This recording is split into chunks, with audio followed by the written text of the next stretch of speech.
Hello again.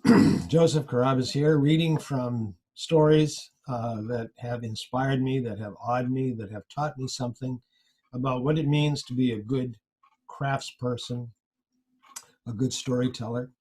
Right now, we're going to be doing The Vines We Planted by Joanell Serra. I had the pleasure of interviewing Joanell a while ago, and she was gracious enough to give me a copy of her work.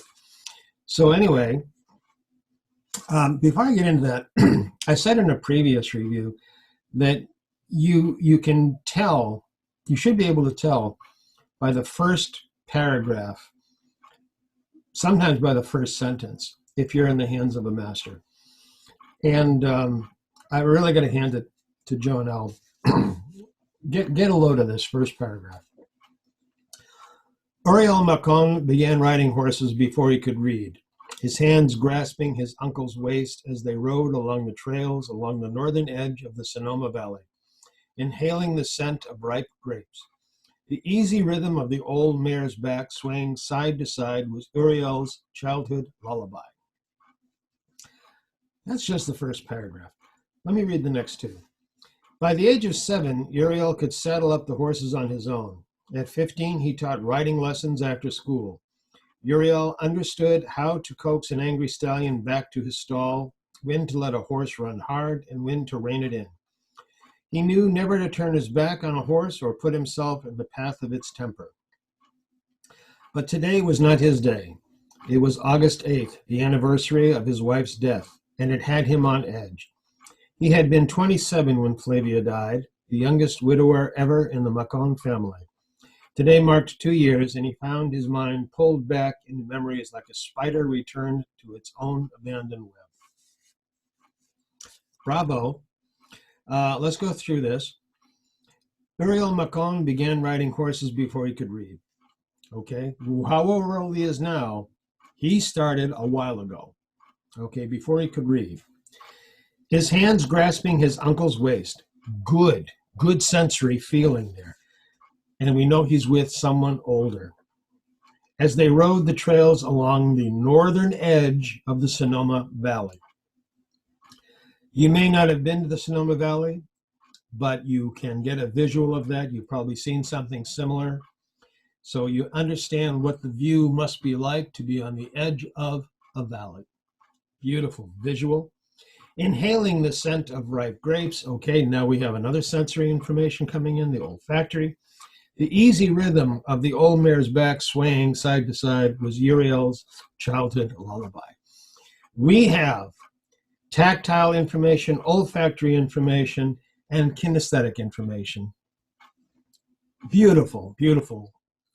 I have ridden horses, not at all well, but I've ridden horses and I'm there. I'm on the horse. Okay. A little bit of history now. By the age of 7, Uriel could saddle up horses on his own. That's not easy to do, okay? So he's a pretty solid kid. At 15, he taught riding lessons after school. He's good with animals. Uriel understood how to coax an angry stallion back to his stall.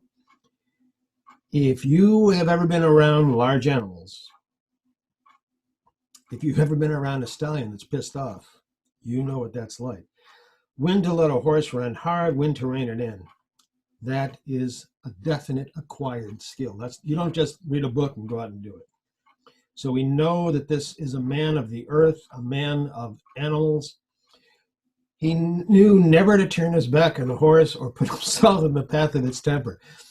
That one sentence, I chuckle when I read it because I've been stupid enough to do that. I'm amazed that I still have arms attached to my shoulders.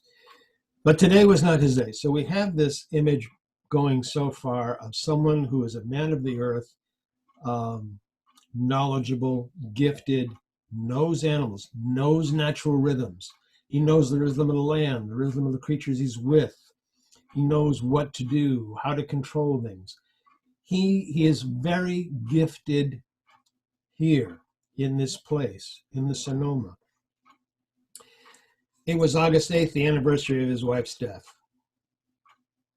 Boom. We have this incredible I will say, masculine, mature individual.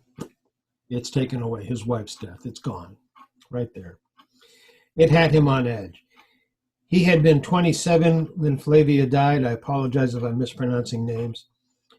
The youngest widower ever in the Macon family. Okay. We know so much about him. Now we know he's lost. There is a loss. There is a great loss. Flavia, his wife, is gone. And he's the youngest one to have lost her. So he's singled out. He's pulled apart from the rest of them.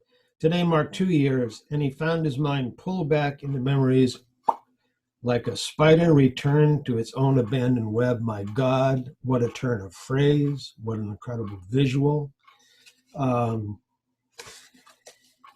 Vines We Planted, I hope to God she's writing a sequel.